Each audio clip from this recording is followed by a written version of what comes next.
العالمین والصلاة والسلام علی سید الانبیاء والمرسلین اما بعد فاعوذ باللہ من الشیطان الرجیم بسم اللہ الرحمن الرحیم قال اللہ تبارک و تعالی فی القرآن المجید والفرقان الحمید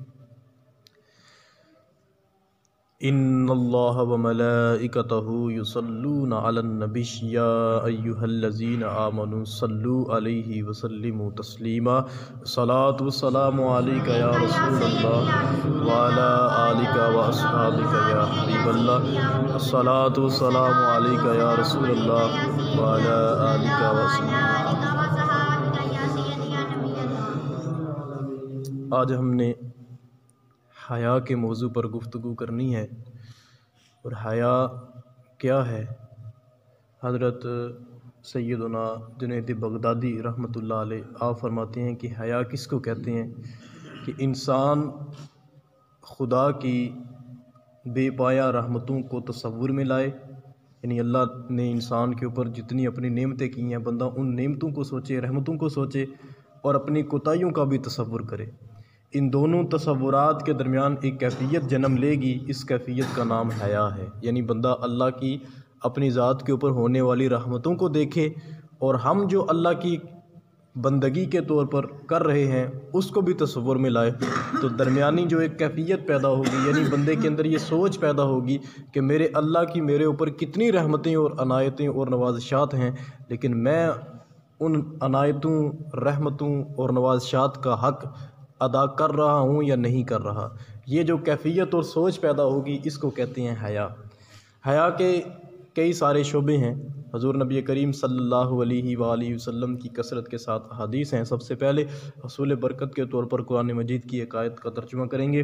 اللہ تبارک و تعالیٰ قرآن مجید میں ارشاد فرماتا ہے، ان الذین یحبون ان تشیع الفاحشۃ فی الذین آمنوا لہم عذاب علیم فی الدنیا والآخرہ۔ وہ لوگ جو اس بات کو پسند کرتے ہیں کہ وہ ایمان والوں کے درمیان بے حیائی کو پھیلائیں، ایمان والوں میں وہ بے حیائی کو پھیلانا پسند کرتے ہیں، اللہ تبارک و تعالیٰ ارشاد فرماتا ہے لہم عذاب علیم فی الدنیا والآخرہ، ان کے لیے دنیا میں بھی دردناک عذاب ہے اور آخرت میں بھی ان کے لیے دردناک عذاب ہوگا۔ جو بندہ اس بات کو، یہ ہمارا جو طرز عمل ہے روزانہ کی بنیاد پر، ہم دیکھ سکتے ہیں کہ ہم کس قدر معاشرے کے اندر بے حیائی پھیلانے کے مرتکب ہو رہے ہیں۔ حضرت ابن عمر رضی اللہ تعالی عنہ آپ راوی ہیں، آپ فرماتے ہیں کہ حضور نبی کریم صلی اللہ علیہ وآلہ وسلم ایک شخص کے پاس سے گزرے، اور وہ کر کیا رہا تھا؟ جو اپنے بھائی کو حیا کی تلقین کر رہا تھا، یعنی یوں سمجھ لیں کہ اس کو حیا کے بارے میں کوئی واعظ و نصیحت کر رہا تھا۔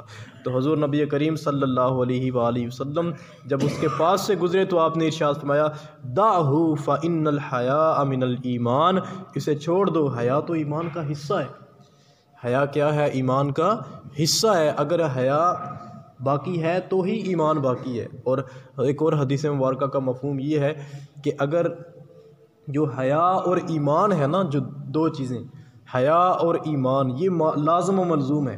یعنی اگر حیا ہے تو بندے کا ایمان موجود ہے، اگر حیا نہیں ہے تو ایمان بھی بندے کا موجود نہیں ہے۔ یہ کتنی بڑی بات ہے کہ حیا کسی بندہ مومن کو دائرہ ایمان میں داخل کرنے کا ذریعہ اور سبب بنتی ہے۔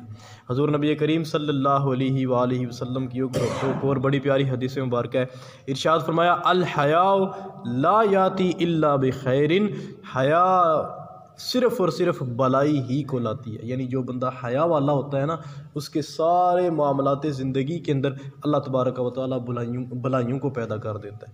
یعنی حیا والا کبھی بھی جو ہے وہ بلائی سے محروم نہیں رہتا۔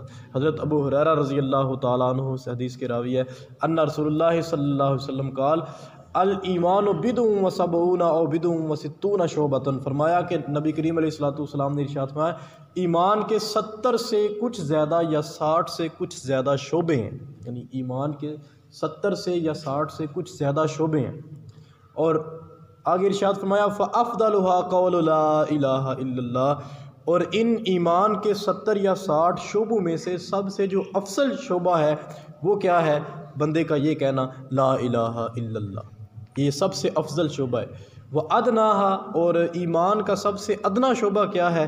اماطۃ الاذى عن الطریق، رستے سے تکلیف دہ چیز کو ہٹا دینا۔ یہ ایمان کے جو 70 شعبے ہیں نا، ان میں سے سب سے ادنا شعبہ یہ ہے۔ اور آگے ارشاد فرمایا الحیاء شعبۃ من الایمان، اسی طرح جو حیا ہے یہ بھی ایمان کا ایک شعبہ ہے۔ یعنی ایمان کے جو 70 یا 60 سے زیادہ شعبے ہیں نا، ان شعبوں میں سے ایک شعبہ حیا بھی ہے۔ اگر وہ حیا کا عنصر بندے کے اندر پایا جاتا ہے تو بندہ صاحب ایمان ہے، لیکن اگر وہ حیا کا عنصر نہیں پایا جاتا تو بندہ صاحب ایمان نہیں ہے۔ عن ابی سعید، آج کی حدیث آخری حدیث ہے، عن ابی سعید الخدری رضی اللہ تعالی عنہ قال قال رسول اللہ صلی اللہ علیہ وسلم اشد حیاء من الغزراء فی حدرها فاذا رأى شيئا يكرهه عرفناه في وجهه۔